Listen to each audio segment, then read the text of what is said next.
Baru-baru ini telah berlangsung satu majlis penyerahan dana kepada salah sebuah sekolah jenis kebangsaan Cina yang berada dekat dalam Parlimen Sepang. Rupa-rupanya, antara penyumbang utama dana sampai 3 juta ringgit lebih ke sekolah itu ialah sebuah syarikat arak iaitu Tiger Beer. Di mana syarikat ini memang kita tahu syarikat arak lah telah menyumbangkan dana untuk sekolah dan diraikan dengan begitu gilang gemilang. Itulah ribut di Malaysia mengenai sumbangan dari perusahaan minuman beralkohol kepada sebuah sekolah jenis kebangsaan Cina atau SJKC di Sepang, Selangor.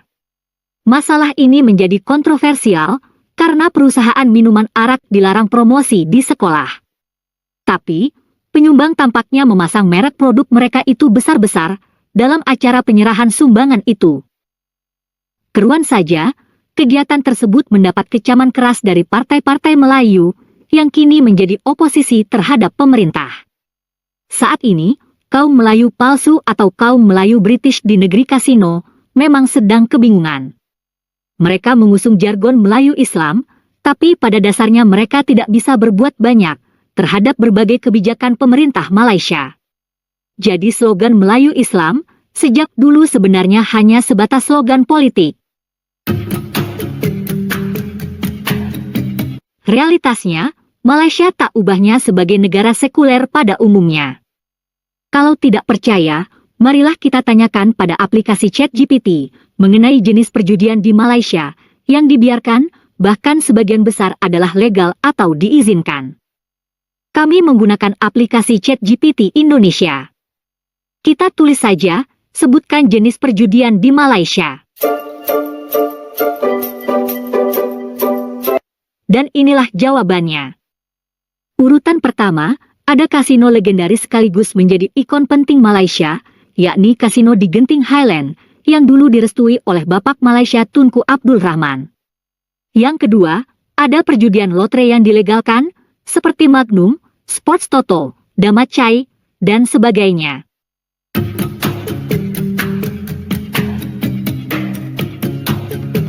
Selain itu, ada juga perjudian online, pacuan kuda, dan taruhan olahraga. Jadi banyak sekali. Lalu, ada pula judi sebagai permainan sosial atau di rumah. Dan ada pula judi permainan di klub dan bar. Yang menarik, ada juga judi haji. Yakni, taruhan mengenai siapa yang akan terpilih untuk dapat giliran pergi haji. Ini tentu saja amat menarik, sekaligus aneh dan lucu. Kegiatan ibadah pun menjadi taruhan. Masih banyak lagi jenis perjudian di Malaysia. Itulah contoh atau bukti bahwa jargon Melayu Islam sebenarnya tidak menggambarkan realitas. Nah, karena kita akan membahas perusahaan minuman beralkohol, kita akan tanya pula perusahaan arak di Malaysia kepada ChatGPT.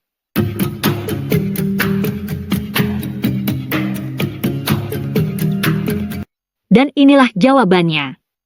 Ada perusahaan Carlsberg Brewery. Kemudian, ada pula Heineken Malaysia Berhad yang memproduksi bir Heineken dan Tiger Beer dan Juines. Jadi, perusahaan produsen Tiger Beer inilah yang kemungkinan diributkan karena dianggap mempromosikan arak di sekolah. Selain itu, masih banyak lagi deretan perusahaan arak di Malaysia. Dengan kata lain, persaingan perusahaan minuman beralkohol di negeri kasino ini cukup sengit. Tapi seperti juga judi kasino, yang menyumbang banyak pajak bagi pemerintah, perusahaan arak pun tentu menjadi sumber pendapatan pajak yang besar bagi Malaysia. Sejak zaman dulu, bisnis minuman beralkohol memang amat menguntungkan.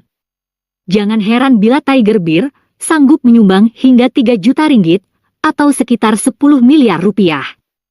Nah, anggota Parlemen Malaysia, Aiman Atirah Sabu, yang hadir dalam acara tersebut, akhirnya jadi bulan-bulanan. Dia adalah politikus Partai Amanah, yang menyokong pemerintahan Anwar Ibrahim. Berikut ini videonya. Cerita macam ni, tuan-tuan dan puan-puan sekalian. Baru-baru ini telah berlangsung satu majlis penyerahan dana kepada salah sebuah sekolah jenis kebangsaan Cina yang berada dekat dalam Parlimen Sepang, di mana dana ini bertujuan untuk membina baladai mereka dan macam-macam lagi lah. Cuma sekarang tuan-tuan sekalian, majlis tersebut yang kita saksikan turut menerima sambutan dan juga sokongan daripada Menteri-Menteri Kerajaan Perpaduan Madani ini. Rupa-rupanya antara penyumbang utama dana sampai 3 juta ringgit lebih ke sekolah itu ialah sebuah syarikat arak, iaitu Tiger Beer. Di mana syarikat ini memang kita tahu syarikat arak lah, telah menyumbangkan dana kepada sekolah dan diraikan dengan begitu gilang gemilang siap ada lambang tiger dekat atas stesen sebagainya, seolah-olahnya hendak beritahu bahawa tak ada masalah pun pasal arak ini hendak dinormalisasikan dan sebagainya. Janji kau bagi derma, okey, settle, no problem. Mungkin itu yang cuba digambarkan oleh kerajaan pada ketika ini. Kalau tidak, tak adalah Anthony Loke selaku Setiausaha Usul Agong DAP duk berucap atas pentas dan sebagainya. Tetapi itu satu hal tuan-tuan dan puan sekalian, yang paling kelakar dan juga dalam masa yang sama menjengkelkan. Tiba-tiba pula nampak kelibat ahli Parlimen Sepang yang juga merupakan orang kuat Parti Amanah, iaitu Aiman Atirah Al-Jundi atau nama sebenarnya Rajmuni Sabu. Tiba-tiba duk menggandeng sama datang dekat majlis tersebut saat naik atas stage lagi tuan-tuan sekalian untuk bergambar dengan mereka yang menyumbang, iaitu pihak dari Tiger Beer serta pemimpin-pemimpin kerajaan Madani yang menghadiri majlis tersebut.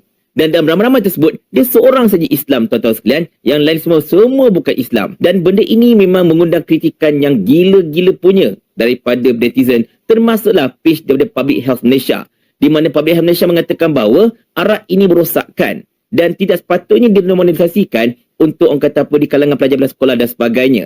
Dan di kalangan netizen pula mengkritik Aiman Atirah ini merupakan seorang Islam, seorang Muslim, pakai tudung labuh pula tu, dan merupakan pimpinan kepada satu parti yang menggelarkan diri mereka sebagai Parti Islam Rahmatan Lil Alamin. Tengok-tengok dia datang meraikan majlis tersebut, duduk atas stage, bergambar bersama, seolah-olah macam nak kondon tindakan sekolah itu menerima sumbangan secara gilang gemilang daripada syarikat arak tersebut. Dan benda ini memang kau kena kritik lah tuan-tuan dan puan-puan sekalian. Tengok-tengok Aiman Atirah dalam kenyataannya yang telah dikeluarkan oleh Pusat Khidmat Masyarakat Parlimen Sepang telah mengatakan bahawa dia tak tahu betapa syarikat arak tersebut merupakan penganjur dan juga penyumbang utama kepada sekolah tersebut. Dia hanya tahu selepas datang dekat majlis itu, baru tahu, rupanya Tiger Beer penyumbang rupanya. Dan macam-macam lagi lah. Dia tidak dimaklumkan. Dan dimaklumkan juga Aiman Atirah ada menyumbang kepada sekolah tersebut. Tak apalah, itu belakang cerita seperti dia lah kan. Tetapi dia kata dia tak tahu yang syarikat arak itu merupakan penyumbang utama serta penganjur untuk program tersebut. Tetapi kelakar tuan-tuan sekalian, kalau anda tanya saya lah kan, takkanlah sebuah syarikat yang nak menyumbang sampai 3 juta lebih berdasarkan kode mock check itu, takkanlah dia tidak mahu untuk beritahu bahawa dia lah penyumbang utama dan macam-macam lagi. Itu satu. Yang keduanya, even kalau syarikat itu tak beritahu pun, takkanlah pihak yang menjemput itu tak beritahu siapa kasaran penyumbang. Memang tipulah kau tak beritahu. Itulah ribut masalah sumbangan perusahaan bir kepada sekolah Cina di Malaysia. Selanjutnya, marilah kita simak reaksi dari kalangan Cina atau lembaga yang menerima sumbangan tersebut. Kumpulan Pendidikan Cina mengecam Ketua Pemuda PAS Selangor Muhammad Syukri Umar yang didakwa cuba mencetuskan ketegangan kaum dengan menjadikan acara mengumpul dana untuk sekolah vernakular Cina sebagai modal politik.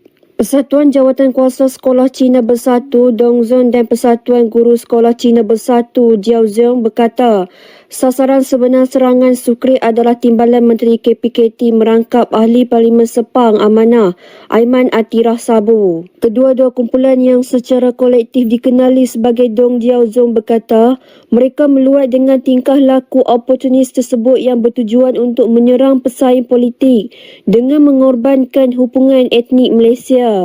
Mengenai pengumuman Kementerian Pendidikan bahawa ia akan menyiasat isu itu, kedua-dua kumpulan tersebut menggesa pihak berkuasa bersikap profesional dan rasional serta tidak terpengaruh dengan retorik politik. Terutamanya berhubung kenyataan kementerian yang mengingatkan semua sekolah bahawa garis panduan sedia ada yang melarang sumbangan melibatkan hasil aktiviti perjudian, rokok, dadah, minuman keras dan seumpamanya. Menurut mereka lagi, kementerian perlu menjelaskan perkara tersebut bagi mengelak usaha mengumpul dana untuk sekolah rendah Cina terganggu. Dong Jiaozhong menambah bahawa adalah perkara biasa bagi kebanyakan perniagaan untuk mempunyai inisiatif tanggungjawab sosial korporat untuk menyokong pendidikan selagi syarikat itu sah. Sukri pada 19 Julai lalu mengkritik Konsel Amal Pendidikan Cina yang dianjurkan di SJKC Chemin di Sungai Pelet Sepang pada 14 Julai lalu. Sukri turut memperlekeh tindakan seorang timbalan Menteri hadir sama dengan memegang cek replika berlogo jenama arak yang menaja acara itu. Walaupun Sukri tidak menamakan timbalan itu, dia dipercayai merujuk kepada Aiman yang hadir pada majlis berkenaan. Begitulah heboh masalah sumbangan dari perusahaan arak di Malaysia. Assalamualaikum warahmatullahi wabarakatuh. Ya teman-teman, ini ada kabar terbaru yang Pak dapatkan mengenai adanya minuman arak berpromosi ataupun menyumbangkan lah istilahnya ya sebagian dari hartanya untuk sekolah varnikular di Malaysia. Nah, yang perlu diketahui di sini adalah arak-arak ini kalau di Eropa itu adalah kita nyebutnya bir atau whisky. Ya, sementara kalau di Asia, di benua Asia ataupun Asia Tenggara, kita menyebutnya adalah arak. Itu adalah sama-sama ya minuman keras atau minuman yang mengandung alkohol. Adapun bahan dari pembentukan arak ataupun whisky ataupun bir itu sama ya, bisa dari buah-buahan, bisa juga dari biji-bijian. Nah, jadi tidak ada perbedaan ya, semuanya itu adalah minuman keras. Nah, hal ini tentunya sudah ada peraturan-peraturan di dalam kementerian ataupun kenegaraan di negara jiran kita. Apalagi negara jiran kita ini menobatkan dirinya sebagai negara Islam. Tentu itu adalah satu hal yang seharusnya sangat diharamkan. Apalagi kalau memasuki dunia pendidikan walaupun hanya sebagai sponsor untuk menyumbangkan beberapa ringgit ya untuk organisasi dari sekolah varnikuler tersebut. Nah, sekolah varnikuler ini adalah sekolah yang dikelola oleh bangsa Chinese, jadi bukan bangsa Melayu ya. Kalau bangsa Melayu itu dikelola oleh kerajaan, sementara untuk bangsa Chinese ataupun bangsa India yang ada di Malaysia, mereka mengelola sendiri sekolahnya, yang disebut dengan istilahnya adalah sekolah varnikuler. Nah, tentu yang bersekolah di sekolah jenis varnikuler ini adalah biasanya mayoritas non-muslim. Artinya kalaupun ada semacam perusahaan pembuat arak menyumbangkan uangnya untuk sekolah varnikuler, ya dianggap oke-oke aja. Tetapi sekolah varnikuler ini kan berada di bawah naungan kerajaan Malaysia, otomatis mengikuti peraturan yang ada di Malaysia.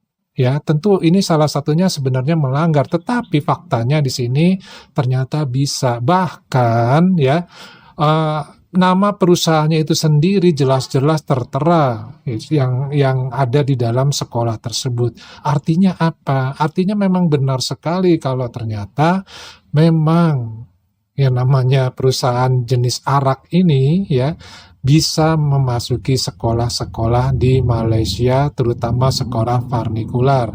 Tentu ini adalah awal ya dari sesuatu yang mungkin nantinya akan menjadi legal. Artinya apa? Anak-anak di sekolah sudah berkenalan dengan yang namanya minuman keras atau minuman beralkohol. Nah, ini akan menjadikan polemik saat ini ya, karena ternyata dihadiri juga oleh salah satu aktivis partai yang sedang berkuasa yang mengikuti acara tersebut.